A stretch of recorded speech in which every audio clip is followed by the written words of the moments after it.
Hai kawan malam, selamat datang kembali di channel ini. Channel ini bukan hanya sekedar membawakan cerita horor, melainkan ini adalah tempat di mana kisah nyata, urban legend, dan pengalaman mistis dari seluruh Indonesia disuarakan kembali dengan cara yang membuatmu merasa tidak sendirian. Di balik setiap kisah, ada kebenaran yang lebih menyeramkan dari fiksi. Dan kami di sini untuk menyuarakannya dalam gelap, pelan, dan menusuk sunyi. Dengarkan seperti radio malam, matikan lampu, pasang headset, dan jangan lihat di sampingmu.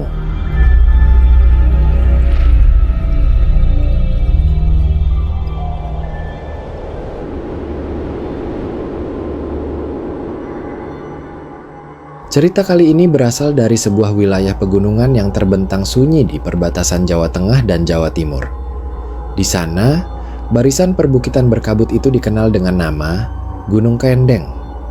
Gunung yang diselimuti kabut hampir setiap pagi dan setiap malam. Warga sekitar percaya kabut di Kendeng bukan sekadar uap dingin dari tanah, tapi tirai tipis antara dunia ini dan dunia yang lain. Dan saat tirai itu terbuka, kadang kamu akan mendengar sesuatu yang seharusnya tidak kamu dengar.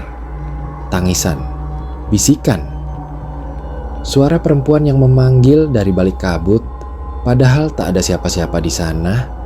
Dan malam ini, kamu akan mendengar kisah nyata yang terjadi pada seorang pendaki yang tidak sengaja menjawab suara itu.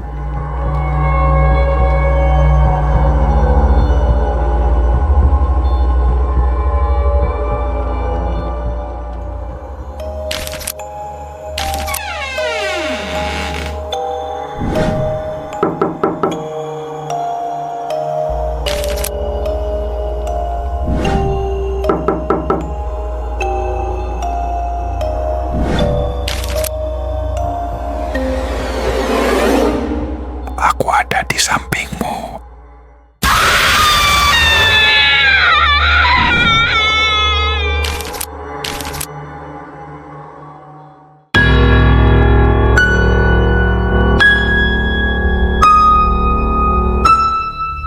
Namanya Aldi, seorang pendaki biasa, bukan selebritas gunung atau pencari konten ekstrim, tapi cukup berpengalaman.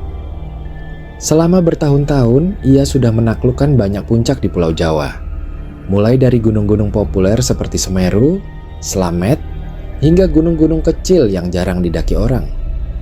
Aldi tahu bagaimana membaca cuaca, memilih jalur, dan kapan harus putar balik demi keselamatan.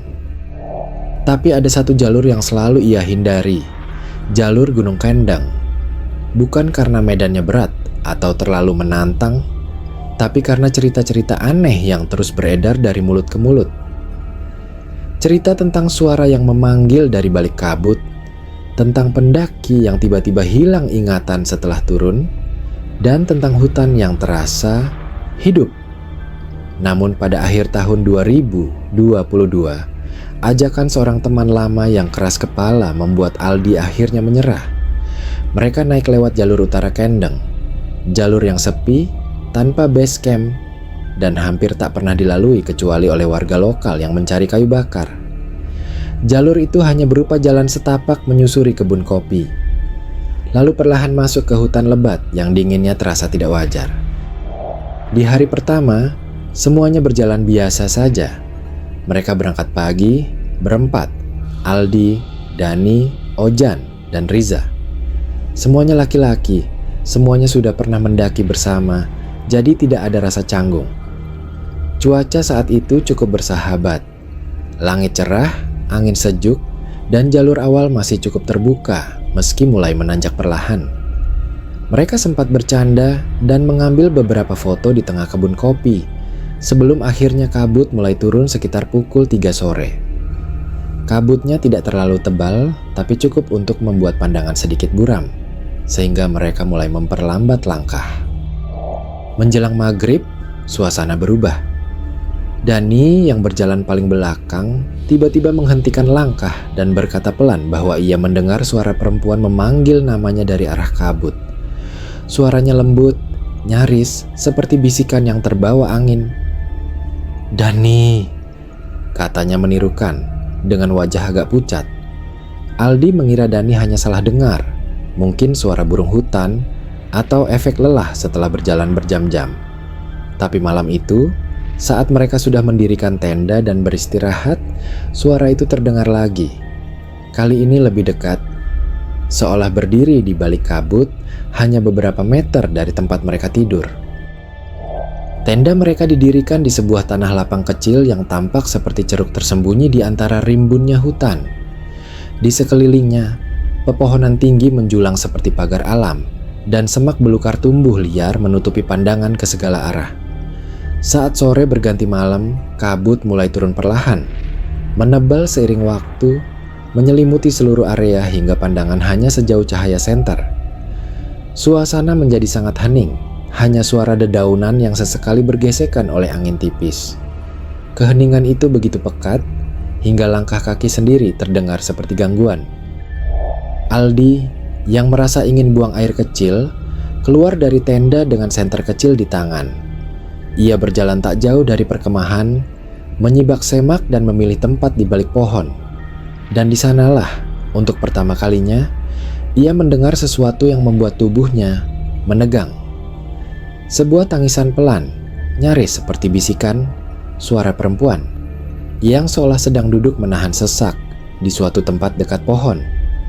Nalurinya langsung siaga. Ia menyorotkan senter ke segala arah, tapi tak menemukan apapun. Tak ada bayangan, tak ada gerakan. Suara itu langsung hilang begitu cahaya datang. Ia kembali ke tenda, wajahnya murung. Tapi ia memilih untuk tidak menceritakan apa yang baru saja didengar. Hanya satu hal yang membuatnya benar-benar bingung dan gelisah. Suara tangisan tadi tidak menyebar seperti suara biasa di pegunungan, melainkan terdengar sangat dekat, terlalu nyata, seolah berasal dari dalam telinganya sendiri. Pukul 2 dini hari, mereka semua terbangun oleh jeritan Riza yang tiba-tiba. Nafasnya terengah-engah, wajahnya pucat, dan tubuhnya gemetar hebat. Ia baru saja terbangun dari mimpi buruk. Katanya ada seorang perempuan yang duduk diam di dalam tenda, tepat di dekat kepalanya. Perempuan itu mengelus rambut Riza perlahan sambil membisikkan sesuatu dalam bahasa yang tidak ia pahami. Suaranya lirih dan melengking, seperti berasal dari kerongkongan yang kering. Yang paling Riza ingat adalah matanya, putih semua, tanpa bola mata, dan wajahnya yang tampak buram, seperti tertutup kabut tipis. Mereka mencoba menenangkan Riza, menyodorkan air minum, dan meyakinkannya bahwa itu hanya mimpi akibat kelelahan. Meski suasana jadi tidak nyaman, mereka tetap berusaha tidur kembali. Tapi saat pagi datang dan sinar matahari menyusup masuk ke dalam tenda, sesuatu membuat mereka saling pandang tanpa berkata apa-apa. Di tengah tenda, ada bekas dudukan tanah membentuk lingkaran kecil, tepat di tempat yang diceritakan Riza. Tanah di bagian itu tidak tertutup matras, seolah memang ada yang duduk di sana semalaman. Dan yang paling mengganggu, semua sleeping bag mereka terasa lembab, seperti pernah disentuh oleh tangan yang sangat basah. Pagi harinya, wajah Aldi masih terlihat tegang. Ia akhirnya mengusulkan untuk membatalkan pendakian dan turun hari itu juga. Suara semalam masih terngiang jelas di kepalanya, dan rasa tak nyaman itu semakin membesar. Tapi Dani, yang lebih berpengalaman dalam pendakian, menolak mundur. Ia menganggap semua itu hanya sugesti kelelahan dan cuaca. Dengan berat hati, Aldi pun menyetujui untuk melanjutkan. Mereka kembali berkemas dan melangkah lebih hati-hati, menyusuri jalur yang makin samar di telan kabut. Tapi ada sesuatu yang berbeda hari itu. Kabutnya lebih tebal dari biasanya. Matahari hanya tampak seperti bayangan samar di balik langit abu-abu, dan cahayanya tak pernah benar-benar menembus hutan. Sepanjang perjalanan, ketenangan yang biasanya menyertai pendakian seolah hilang. Setiap kali mereka berhenti untuk mengambil napas atau mengecek arah, suara aneh itu terdengar lagi. Kadang terdengar seperti tangisan lirih di kejauhan, kadang berubah menjadi tawa tipis yang memanjang tanpa jeda. Dan di saat-saat tertentu hanya ada satu bisikan samar yang terdengar sangat dekat. balik. Seolah alam sendiri memperingatkan mereka. Di satu titik, mereka benar-benar kehilangan arah. GPS mereka mati total, layar hanya menampilkan garis silang. Kompas yang mereka bawa pun tak berguna, jarumnya berputar sendiri tanpa arah. Aldi mulai merasakan tekanan kuat di dalam kepalanya, seperti tengkoraknya sedang ditekan dari dalam. Ia menoleh cepat karena merasa diawasi. Dan di balik kabut, ia melihat sesuatu. Bayangan putih, tinggi, jauh lebih tinggi dari manusia manapun, dan bergerak cepat. Terlalu cepat untuk sekadar kabut yang tertiup angin. Di puncak tanjakan yang curam dan licin, mereka berjalan lebih lambat. Nafas mulai berat, dan kabut makin tebal. Tiba-tiba Riza terjatuh ke tanah dan tubuhnya kejang hebat. Mulutnya bergerak-gerak, menggumamkan sesuatu yang tak mereka mengerti. Setelah diperhatikan lebih jelas, gumamannya terdengar seperti bahasa Sunda, tapi bukan yang biasa mereka dengar. Lebih tua, lebih berat, dan mengalir seperti mantra. Aldi mencoba menahan tubuh Riza agar tidak terluka, sementara Ojan, yang biasanya paling rasional dan tenang, mulai panik. Suasana mendadak kacau. Tak ada sinyal, tak ada warga, dan satu-satunya suara yang terdengar hanyalah hembusan kabut di antara pohon-pohon tinggi. Namun, di tengah kepanikan itu, Dani justru berdiri diam. Ia tak membantu, tak bersuara, hanya memandangi kabut yang menggantung di depan mereka. Tatapannya kosong, wajahnya pucat. Lalu perlahan, ia bergumam, dia sendirian. Kita harus temani. Aldi menoleh kaget, lalu segera menahan tangan Dani agar tak melangkah. Tapi saat disentuh, tangan Dani terasa sangat dingin. Bukan dingin biasa, tapi seperti menyentuh batu yang lembab dan ditinggalkan hujan berhari-hari. Dani tetap memaksa, melangkah pelan ke arah kabut yang menebal. Lalu tiba-tiba ia berlari. Menghilang begitu saja di telan putihnya hutan. Mereka bertiga langsung mengejar, berteriak memanggil nama Dani sambil berlari menembus kabut. Tapi semakin jauh mereka melangkah, kabut justru makin menebal. Jarak pandang hanya sekitar 1 meter. Bahkan bayangan pepohonan pun tampak seperti sosok-sosok samar yang bergerak. Langkah mereka mulai kacau, terpeleset di tanah licin, saling memanggil agar tidak terpisah. Namun tak ada jawaban dari Dani. Suara mereka seperti tenggelam, ditelan keheningan yang tidak wajar. Hutan itu terasa seperti menutup diri, seolah mereka tidak diizinkan tahu kemana Dani pergi. Akhirnya, setelah berputar-putar tanpa arah dan tak menemukan satu jejak pun, mereka berhenti. Napas tersengal, tubuh lelah, dan rasa panik mulai berubah menjadi ketakutan yang nyata. Dani hilang. Riza masih setengah sadar, kadang bergumam tak jelas, dan tubuhnya lemas, seperti habis dirasuki sesuatu. Mereka tak punya pilihan selain turun hari itu juga. Aldi harus menggendong Riza bergantian dengan Ojan sepanjang jalur menurun. Sambil terus memanggil nama Dani, Aldi berharap ada jawaban. Tapi hanya suara kabut yang membalas, dan sesekali suara perempuan yang memanggil namanya dari kejauhan. Lembut, namun asing. Aldi tahu itu bukan suara Dani, bahkan itu bukan suara manusia. Dani tidak pernah ditemukan. Setelah Aldi dan yang lain melapor, tim SAR segera bergerak. Selama 5 hari pencarian dilakukan menyusuri jalur utara Gunung Kendeng. Mereka menyisir titik terakhir tempat Dani terlihat, membagi tim ke beberapa arah, dan menyusuri area sekitar dengan drone dan anjing pelacak. Tapi hasilnya nihil. Tidak ada jejak kaki, tidak ada bekas gesekan di tanah, bahkan ranting pun tidak tampak patah. Seolah Dani tidak pernah melewati jalur itu. Seolah ia menghilang begitu saja, ditelan oleh kabut yang membungkus hutan tanpa meninggalkan sisa. Yang membuat suasana makin aneh adalah kejadian pada hari terakhir pencarian. Seorang anggota SAR, lelaki berusia 40-an yang sudah puluhan kali ikut misi penyelamatan di gunung, tiba-tiba turun ke base camp lebih awal. Dengan wajah pucat dan tangan gemetar, ia menceritakan sesuatu yang membuat bulu kuduk semua orang berdiri. Katanya, saat ia buang air kecil di balik semak, ia mendengar suara tangisan pelan di sebelahnya.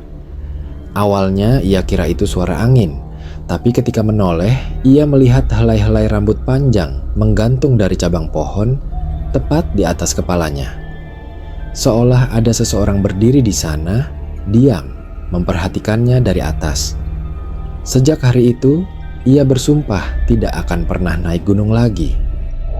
1 bulan setelah kejadian itu, Aldi menerima sebuah paket misterius lewat pos. Tidak ada nama pengirim, tidak ada alamat asal. Bungkusnya sederhana, hanya kertas coklat polos yang dililit tali rapia.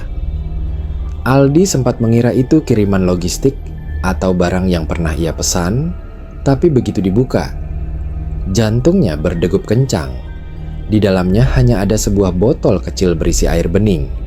Terlalu bening, bahkan seperti bukan air biasa, dan secarik kertas kusut. Tulisan di kertas itu tidak diketik, melainkan ditulis tangan dengan tinta hitam yang sudah mulai luntur. Tulisan itu berbunyi, "Jangan pernah jawab suara yang kamu dengar dari kabut, karena dia bukan sedang mencari jawaban, dia sedang mencari teman." Aldi membacanya berulang kali, tapi tak pernah tahu siapa yang mengirim pesan itu. Tidak ada satupun petunjuk. Namun sejak hari itu, ia benar-benar berhenti naik gunung. Tas carrier-nya disimpan di gudang dan tak pernah disentuh lagi. Bahkan untuk tidur pun, ia tak lagi berani membuka jendela kamar. Karena pada malam-malam tertentu, terutama saat udara lembab dan angin berembus perlahan, kadang suara itu kembali terdengar dari balik kaca. Suara lirih yang memanggil namanya dengan nada yang sangat dikenalnya. Dan jika suatu hari kamu memutuskan untuk mendaki ke Gunung Kendang, ada satu hal penting yang harus kamu ingat. Begitu kabut mulai turun, terutama jika datang lebih awal dari biasanya, sebaiknya kamu hentikan obrolan, kurangi suara, dan perhatikan sekeliling. Gunung ini bukan seperti gunung-gunung lainnya. Jalurnya mungkin tampak biasa, tapi ada sesuatu di balik sunyinya. Sesuatu yang mendengar lebih banyak daripada yang bisa kamu lihat. Karena di Gunung Kendang, kabut bukan hanya dingin atau tebal. Ia seolah hidup, bergerak, membungkus, dan mengamati. Dan yang paling penting, jangan pernah menjawab suara yang memanggil namamu, siapapun yang kamu kira itu.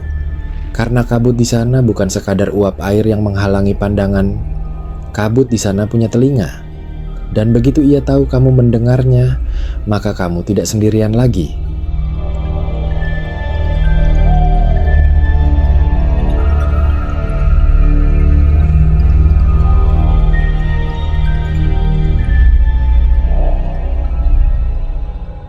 Hai kawan malam, itulah kisah malam ini. Jika kamu merasa merinding, mungkin bukan hanya karena ceritanya, tapi karena sesuatu atau seseorang yang sedang bersamamu saat ini. Jangan lupa untuk like, subscribe, dan nyalakan loncengnya agar kamu tidak sendirian setiap kali malam datang. Sampai jumpa di cerita berikutnya. Dan ingat, jangan lihat ke sampingmu, karena mungkin ada sesuatu di sana.